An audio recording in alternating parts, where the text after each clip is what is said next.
Back in the summer of 1969, a group of engineers had found the long-hidden secret of Niagara Falls. The moment they realized how to stop them from flowing, they ventured upon succeeding in it. Yet, no one was afraid of the unknown from beneath, and they should have been. You might think this was a mission impossible, to stem the flow of Niagara Falls, but for these scientists, nothing was impossible. So then, in 1969, its hidden gems were about to get revealed. Keep watching to find out what these scientists discovered. Whether you've first seen the Niagara Falls in person or in a video, you were surely amazed by its vastness. Now millions of tourists visit it every year and post their pictures on social media, Facebook, Instagram, Twitter. Many of them even writing blogs and making vlogs about the falls, explaining their personal impressions and excitement. Surely words cannot describe everything, nor can camera depict the real sensations one can get at the actual site. So everyone should visit Niagara Falls at least once in their lives. Still, the site wasn't as amazing 5 decades ago when the scientists decided to investigate it. When scientists decided to look behind the scenes of Niagara Falls, they had no clue what might be dwelling underneath. The moment they announced what their plans were, the public eye was set upon them. Many people wanted to witness this extraordinary moment in history. Tempering nature is always a challenge. So many wondered if these people could really do it. Were their plans based on real possibilities or just wishful thinking? Still, the moment the amount of water in the falls started to recede, the spectators' trust in scientists started to grow. Back in the past, well, about 18,000 years in the past to be precise, Niagara Falls didn't exist. They were formed when ice sheets came from the North Pole, leaving behind the great areas of landscape known as North America. It was not until the huge chunks of ice melted that the falls came into existence.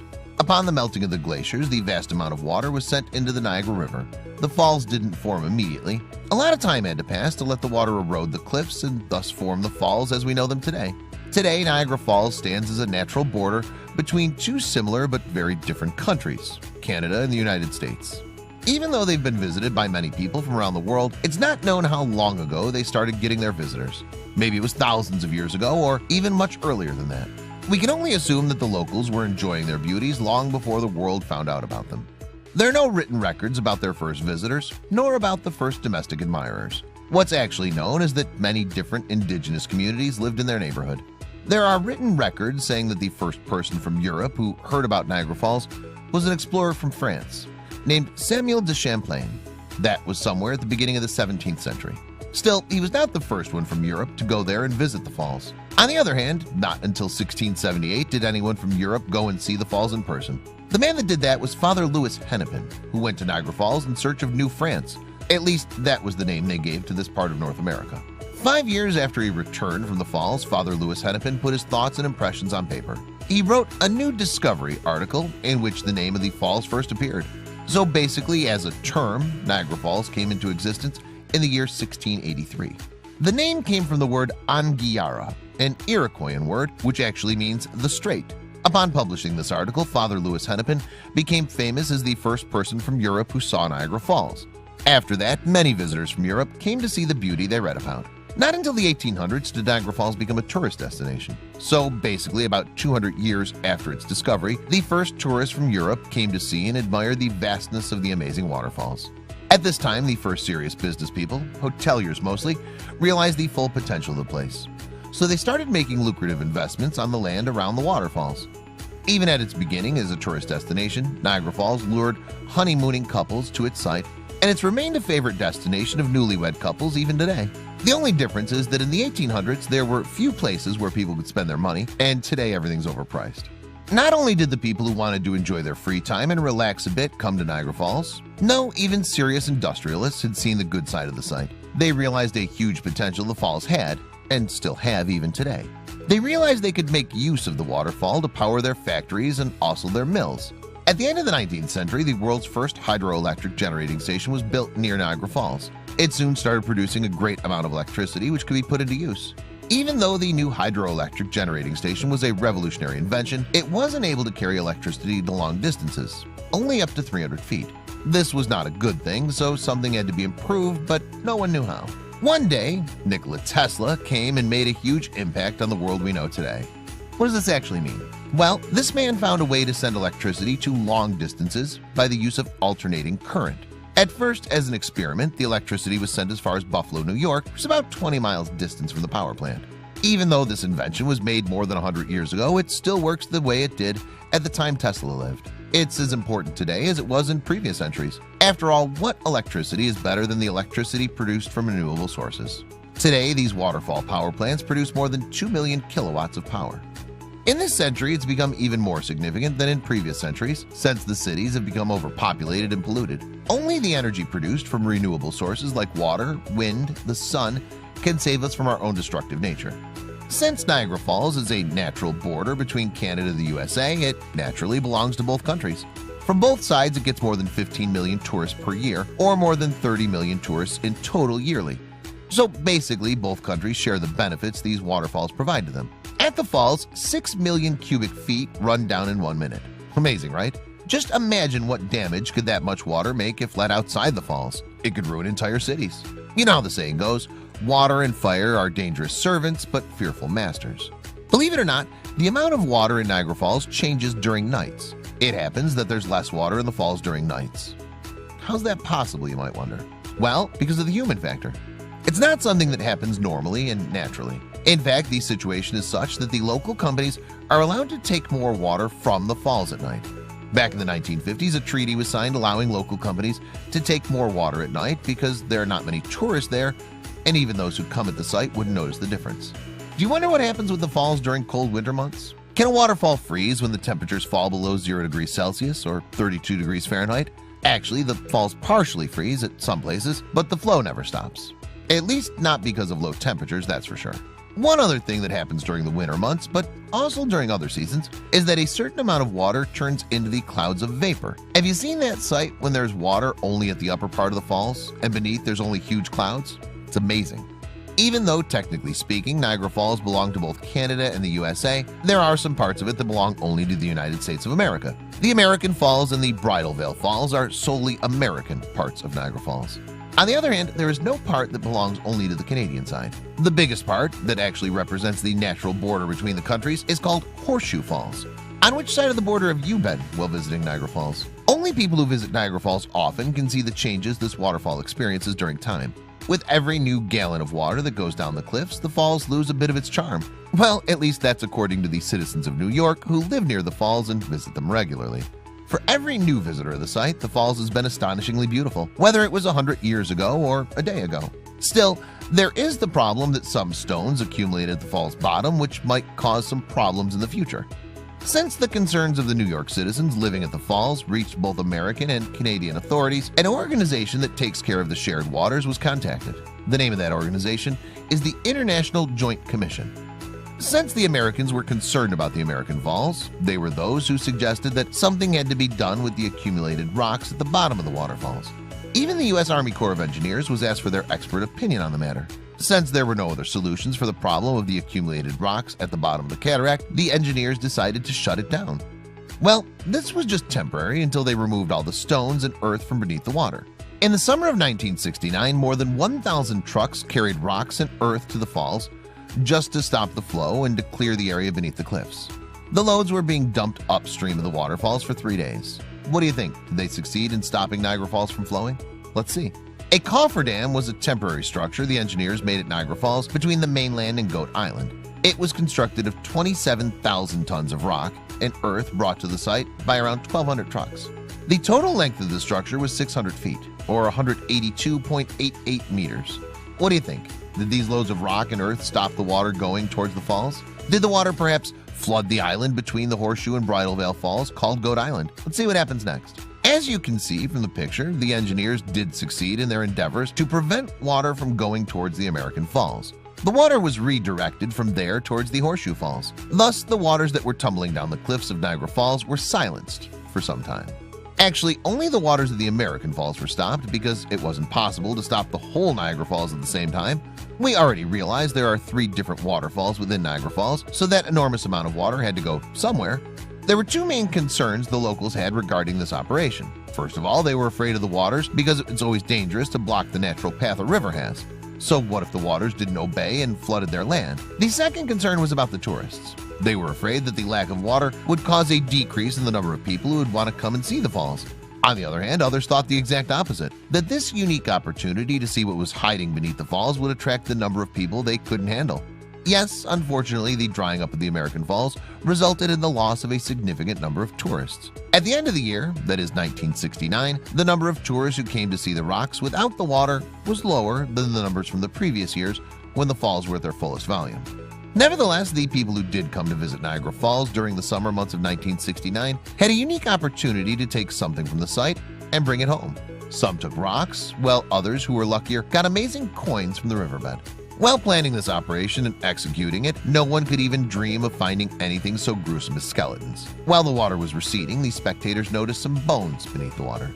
At the time, it wasn't clear whether the bones belonged to some ill-fated people or perhaps there were some big animals which drowned in the waters of the river. One thing was for sure, it was better there were not so many tourists because that awful scene would prevent them from coming to Niagara Falls ever again. The first two skeletons the engineers stumbled upon were of a man and a woman. After they were examined, it turned out that the man met his death by jumping into the waters of Niagara Falls. Still, they didn't give the year of his death. As far as the woman's skeleton is concerned, no other possible causes of death were visible, apart from drowning.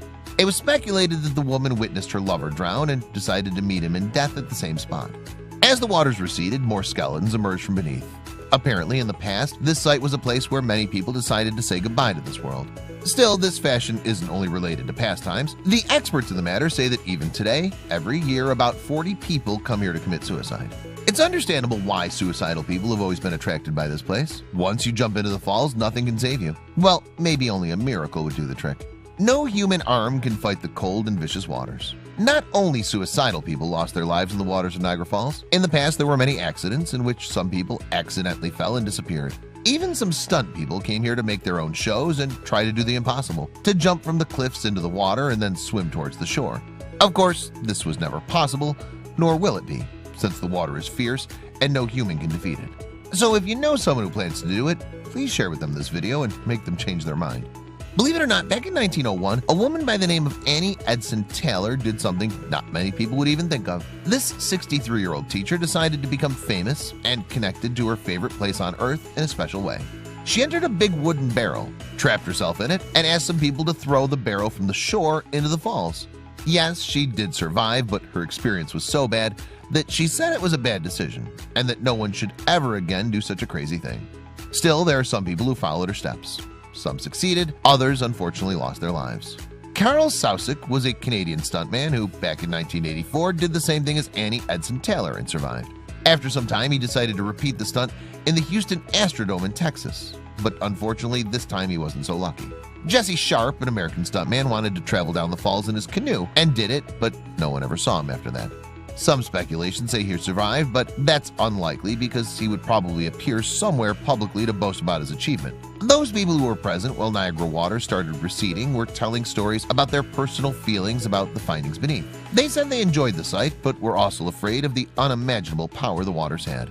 At one point, they believed they would break the dam in an action of revenge for being tamed. Upon spotting the skeletons, they described how small and fragile they felt upon those immortal, omnipotent, and unpredictable waters. Even the engineers who took that operation on their backs admitted that they didn't know it would have been such a difficult undertaking. Before embarking on this undertaking, the engineers didn't know all the facts, but now when they saw the exact situation on the spot, they decided to change their plans. What they didn't know beforehand was that the rocks beneath the waters were supporting the cliff, so removing the rocks would probably have destroyed the whole place. Putting aside all the hard work they had to do by removing the rocks, this new aspect was more important than all the previous assumptions. They simply couldn't remove the rocks without making huge damages to the site, and that was it. But what, after all this work, had already been done? Did they simply leave everything as it were? When they realized that removing the rocks was actually a bad idea, they decided to build a permanent dam instead. Still, even that solution wasn't a perfect one, since the dam would have weakened the American Falls. Finally, they gave up on that idea also. So the engineers didn't remove the talus nor build the dam, but was the whole operation conducted in vain? Well, yes and no at the same time. Of course, they did realize the significance of the rocks below the falls and also found the bones of many people who died there, but still, what was to be done with the look of the waterfalls? Was there anything else they could do when they'd already made the efforts and made the falls waterless for some time? For 6 months in 1969, Niagara Falls didn't have water. Well, actually, only the American part of the falls, so-called American Falls. The engineers worked on stabilizing the waterfalls for future generations. Even though there was a real danger of landslide, it didn't happen. The experts had introduced the landslide sensor to alert the people if the ground started moving. Fortunately, they knew what they were doing and no mistakes were allowed. Numerous bolts, cables, and anchors were built in the cliffs of the falls. The coffer dam between Goat Island and the mainland was destroyed in November 1969 by dynamite. That exact moment when the dynamite went off, the huge amount of water hurried along its old route, reviving Niagara Falls. The previous worries the citizens from the small city of Niagara Falls had now proved unneeded since the tourists again started coming in flocks. It was good that nothing had actually been changed by this huge job the engineers had done. Still, the falls proved to be stronger than anyone imagined. Though the absence of waters from the falls didn't change anything about the falls, what had actually made a huge impact on the falls was the development of the industry. Generally, this newly developed area of human work had influenced the whole world in some way, but nature suffered the most. The businesses which used the power of the waterfalls for their personal purposes also changed downstream. Well, it happened in every step of its development. Apparently, industry couldn't let nature work on its own without marring it in some way. Since the development of the industry interfered with the conservation works at the falls, something had to be done to regulate these two independent fields not to affect each other. While the experts cared only for the beauty of the falls, the businessmen cared only for the production of power. While the industrials were taking more and more water from the site, the nature experts noticed that and complained. Then they all asked for a debate in order to find a mutually acceptable solution. The industrials believed that they were actually helping Niagara Falls by limiting the amount of water that goes over the cliff. They thought that the less water there was in the falls, the slower the erosion would have been. The truth was that the erosion did happen at a rate of 4.5 feet per year. So according to the industrials, the less water there was in the falls, the slower the erosion would be. This makes sense, but did that really happen that way? Were the facts saying in favor of this belief? Let's see. Since neither Canadian nor American officials wanted for their industry to stagnate, they decided to agree with the business people. They accepted their point of view, but was that the right thing to do? Were they working towards destroying this natural beauty? This would be known in the years to come, but since Niagara Falls exists even today and attracts millions of tourists from around the world to its coasts, we can say that they made the right decision. The industry continued with its development and the natural beauty remained the same. Since the two countries cooperated quite well on the matters related to this mutual gift from nature, they also agreed on an innovative solution for the industrials. Since at night and in winter months there are fewer tourists, they agreed that factories can use up to 75% of the water from the falls. During the days of spring, summer, and autumn, the amount of water the industries could take was up to 50%, no more than that. What was also allowed was for the industrials to change the lip of Horseshoe Falls. That way they made an amazing illusion of a powerful flow. Well, not much is different today. All the points they agreed upon back in the 19th century and recognized even today are all the tourists that come to the falls more than once can say that they're always the same. Maybe at some point in the future, some experts will again decide to dry the falls to simply check what's beneath. Since this checkup already happened in the past, we can predict what's there beneath. More stones piled up high, some coins, and unfortunately many skeletons. It's estimated that around 40 people lose their lives in Niagara Falls in a year. An announcement was made back in 2016 by the Niagara Frontier State Park Commission saying that their plans include checking the bottom of the falls in the near future. We can hardly wait for that to happen. We hope there will be some live streaming for the social media users interested to look beyond. What do you think? What other waters should be temporarily dried out, simply to check what secrets their riverbeds hide? We can only assume what could be found at the bottoms of other waterfalls, rivers, or even seas. What are your thoughts?